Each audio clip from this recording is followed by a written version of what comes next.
kelompok 5B Ilmu Biomedik Dasar akan menampilkan terkait proyek anatomi dan fisiologi sistem respirasi pada tubuh manusia. Sebelum kami membahas tentang anatomi dan fisiologi sistem respirasi pada tubuh manusia, perkenalkan nama saya Rati Zumarta dengan NIM 124. Selanjutnya, Dengan saya Keima Jadilan Faisal dengan NIM 132. Saya Karolina Safira dengan NIM 108. Saya Syarifah Fitri dengan NIM 130. Saya Risma Anggraini dengan NIM 119. Saya Nanci Lydia dengan NIM 126. Saya Indah Yani dengan NIM 120. Saya Dilan Yusita dengan NIM 122. Saya Katrina Desira dengan NIM 118. Saya Nesa Fatina dengan NIM 116. Saya Ilham dengan NIM 110. Dan saya Juliana Arsyanda dengan NIM 128. baiklah, dalam kesempatan kali ini kami akan membahas tentang anatomi dan fisiologi sistem respirasi pada tubuh manusia. Sebelum kita memasuki anatomi dan fisiologi, secara umum, apa sih sistem respirasi itu?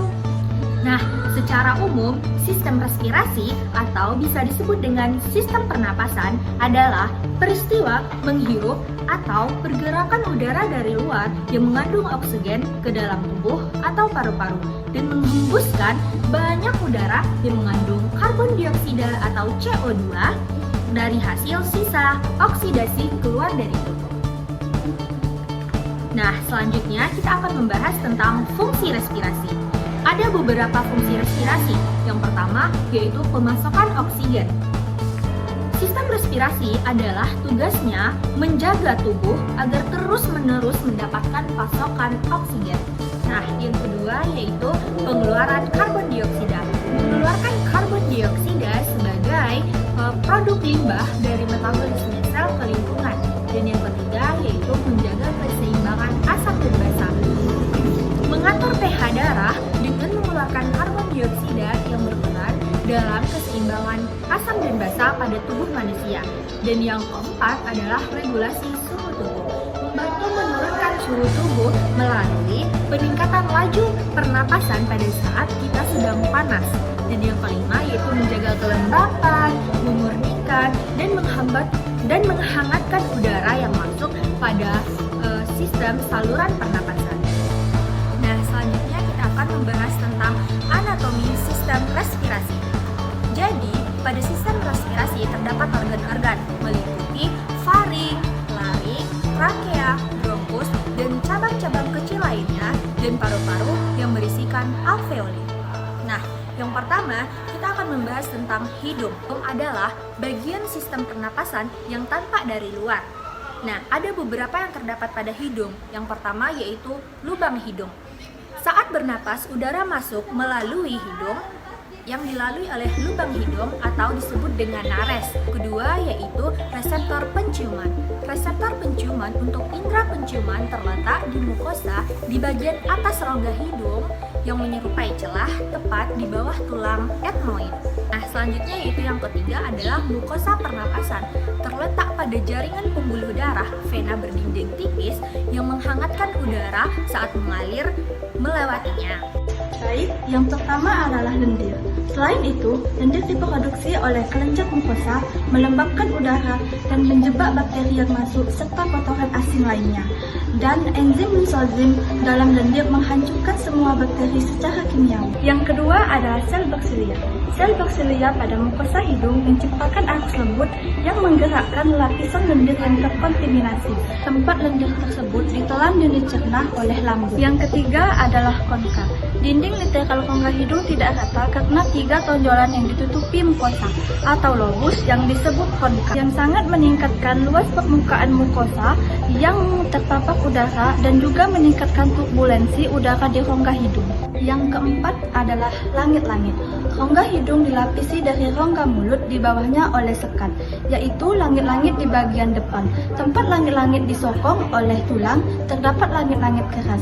Bagian belakang yang tidak disokong adalah langit-langit lunak. Yang kelima adalah sinus paranasal. Rongga hidung dikelilingi oleh cincin sinus paranasal yang terletak di tulang frontal, sphenoid, ethmoid, dan maxillaris. Sinus-sinus ini meringankan tengkorak yang berfungsi sebagai ruang resonansi untuk berbicara. Selanjutnya adalah faring. Faring atau tekak. Faring adalah saluran berotot yang panjangnya sekitar 13 cm atau 5 inci. Faring berfungsi sebagai jalur utama untuk masuknya makanan dan udara.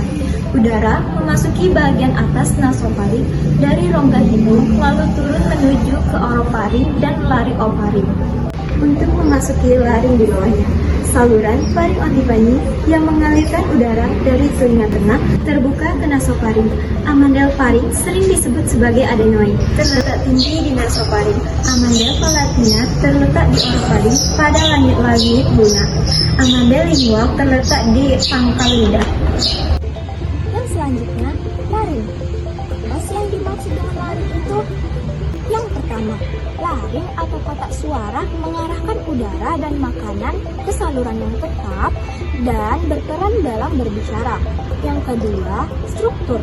Adapun struktur dalam laring terletak di bagian bawah faring, epiglotis yang dibentuk oleh 8 tulang rawan hialin yang kaku dan lipatan tulang rawan elastis berbentuk sandok epiglotis.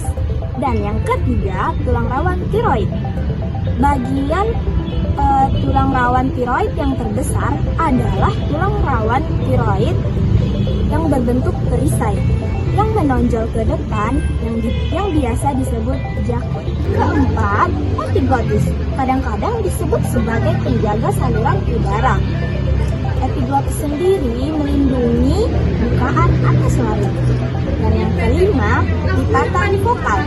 Bagian dari selaput lendir laring membentuk sepasang lipatan yang disebut dengan lipatan vokal atau pita suara sejati yang bergetar dengan udara dan dikeluarkan untuk memungkinkan kita berbicara. Dan terakhir itu keenam, glotis. Saluran seperti celah di antara pita suara disebut dengan glotis.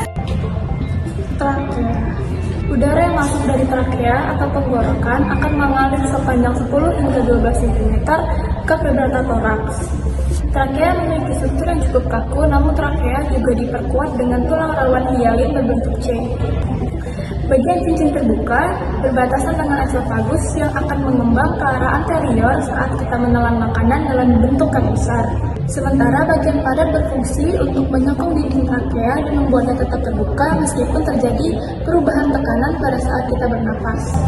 Trakea juga dilapisi oleh mukosa silia yang bergerak terus-menerus ke arah berlawanan dari arah udara, berfungsi untuk mendorong lendir yang mengandung partikel debu atau partikel kotoran lain menjauh dari paru-paru. Bronkus utama memiliki 3 bagian. Pertama ada struktur, kedua lokasi, dan juga ukuran. Untuk struktur, bronkus utama kanan dan kiri dibentuk oleh pembagian trakea. Kemudian untuk lokasi, setiap bronkus utama berjalan masuk miring sebelum memasuki depresi medial paru-paru di sisinya sendiri.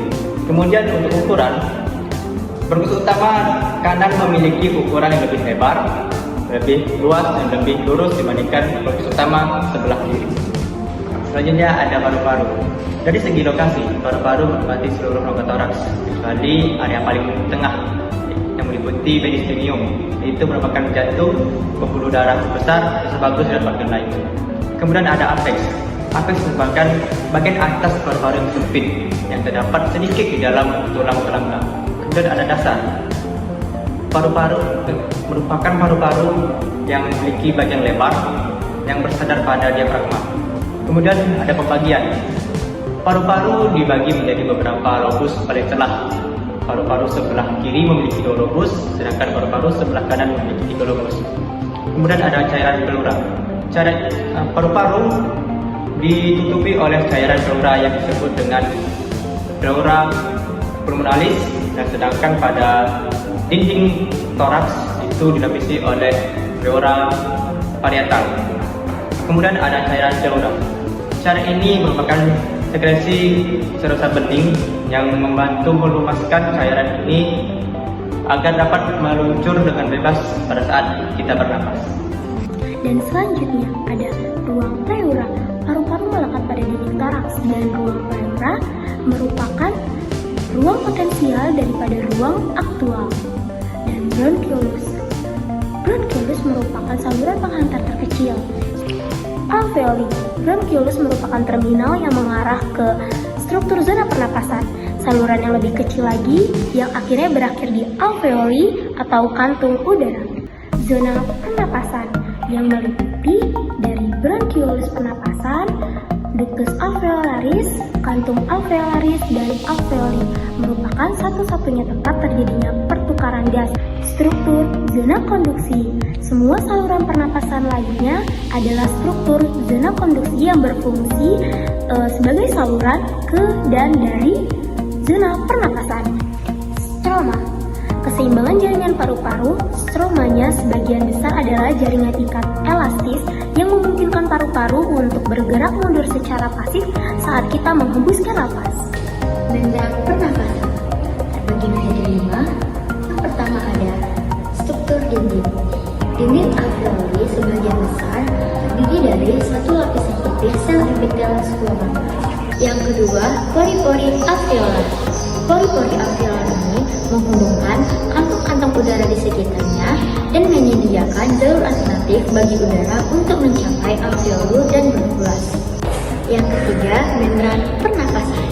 Bersama dinding evolus dan kapiler, membran dasar yang menyatu dan serap elastis sekali membentuk membran pernapasan yang memiliki gas yang mengalir lewat di sisi lainnya. Yang keempat ada makroalveolar yang sangat efisien, kadang-kadang disebut sel debu, masuk dan keluar dari alveoli sambil mengambil bakteri, partikel karbon, dan kotoran lainnya. Kelima, sel kubat. Sel kubat tebal juga tersebar di antara sel epitel yang membentuk sebagian besar dinding evolus yang menghasilkan molekul tipet yang disebut surfaktan yang melapisi permukaan evolus yang terpapar gas dan sangat penting dalam fungsi paru-paru. Baiklah, di sini saya akan membahas fisiologi pernapasan. Fungsi utama sistem pernapasan adalah memasukkan oksigen ke dalam tubuh dan mengeluarkan karbon dioksida. Pernapasan terbagi menjadi 2, yaitu eksternal dan internal. 4 proses yang berhubungan dengan pernapasan eksternal. Yang pertama, ventilasi pulmoner atau gerak pernapasan yang menukar udara dalam alveoli dengan udara luar. Yang kedua, arus darah melalui paru-paru. Yang ketiga, distribusi arus udara dan arus darah sedemikian sehingga dalam hasil yang tepat dapat mencakup seluruh bagian tubuh. Yang keempat, distribusi gas yang menembus membran pembatas antara alveoli dengan kapiler. CO2 lebih mudah berdifusi daripada oksigen. Yang kedua, pernapasan internal atau pernapasan jaringan. Darah yang telah menjenuhkan hemoglobinnya dengan oksigen atau oksihemoglobin akan mengitari seluruh tubuh dan akan mencapai kapiler. Darah akan bergerak sangat lambat. Sel jaringan memungut oksigen dari hemoglobin sehingga memungkinkan oksigen berlangsung dan darah menerima. Sebagai gantinya, hasil pembuangan oksidasi atau karbon dioksida. Kemudian kita akan membahas mekanisme pernapasan. Mekanisme pernapasan dibagi menjadi 6. Yang pertama, ada aturan. Perubahan volume menyebabkan perubahan tekanan yang menyebabkan aliran gas untuk menyamakan tekanan. Yang kedua, ada inspirasi. Udara mengalir ke dalam paru-paru. Dada mengembang ke samping, tulang rusuk terangkat, dan diafragma tertekan dan mendatar. Paru-paru diregangkan hingga mencapai volume yang lebih besar, yang menyebabkan tekanan intrapulmonal meningkat, dan udara mengalir ke dalam paru-paru. Ketiga, ada ekspirasi. Udara meninggalkan paru-paru. Dada tertekan dan dimensi lateral mengecil. Tulang rusuk turun dan diafragma terangkat dan berbentuk kubah. Paru-paru mengecil yang menyebabkan tekanan intrapulmonal meningkat dan udara meninggalkan paru-paru. Nah, yang keempat, ada volume intrapulmonal. Volume intrapulmonal adalah volume yang berada di dalam paru-paru. Yang kelima, ada tekanan intrapleural. Volume intrapleural berada di dalam rongga pleural. Dan tekanan intrapleural selalu negatif. Ini merupakan faktor utama untuk mencegah kolapsnya paru-paru. Dan yang terakhir, ada gerakan non-pernapasan. Gerakan non-pernapasan adalah hasil dari aktivitas yang kita lakukan secara refleks. Tetapi, ada beberapa gerakan yang kita lakukan secara tidak sadar. Contohnya, seperti batuk, bersin, menguap, cegukan, tertawa, dan menangis. Pernafasan eksternal. Dalam pernafasan eksternal atau pertukaran gas di paru-paru melibatkan pengambilan oksigen dan pengeluaran karbon dioksida. Selanjutnya, pernafasan internal. Dalam pernafasan internal atau pertukaran gas kapiler sistematik, oksigen akan dikeluarkan dan karbon dioksida akan dimasukkan ke dalam darah. Selanjutnya, pengangkutan gas. Gas diangkut dalam darah melalui dua cara. Yang pertama, sebagian besar oksigen menempel pada sel molekul hemoglobin dalam sel darah merah yang membentuk oksihemoglobin, dan sejumlah kecil lainnya terlarut dalam plasma darah. Yang kedua, sedangkan sebagian besar karbon dioksida diangkut dalam plasma sebagai ion bikarbonat dan sejumlah kecil lainnya diangkut dalam sel darah merah yang terikat pada hemoglobin. Kesimpulan adalah sirkulasi disuplai oleh sirkulasi parokial yang berasal dari jantung kiri yang menyediakan kebutuhan metabolik bagi saluran bronkial sampai ke bronchiolis pulmonaris. Pusat respirasi merupakan kelompok neuron luas yang terletak di substansia retikular, medulla oblongata, dan pons. Terdiri dari pusat osmosis, area pneumotaxis, area inspiratori, dan area inspiratori. Pada manusia, respirasi dapat dibedakan menjadi dua jenis, yaitu respirasi eksternal yang merupakan pertukaran antara O2 dan CO2 antara darah dan udara, dan respirasi merupakan pertukaran O2 dan CO2 dari area darah ke sel tubuh. Kerja mekanis respirasi atau ventalis cenderung bersifat pasif yang ditentukan oleh daya dukung sistem respirasi antara lain resistensis, elastik, tegangan, permukaan, evolus, resistensis, neoelastik terhadap aliran dan daya renggang atau kompensasi. Demikianlah penyampaian materi dari kelompok kami. Assalamualaikum.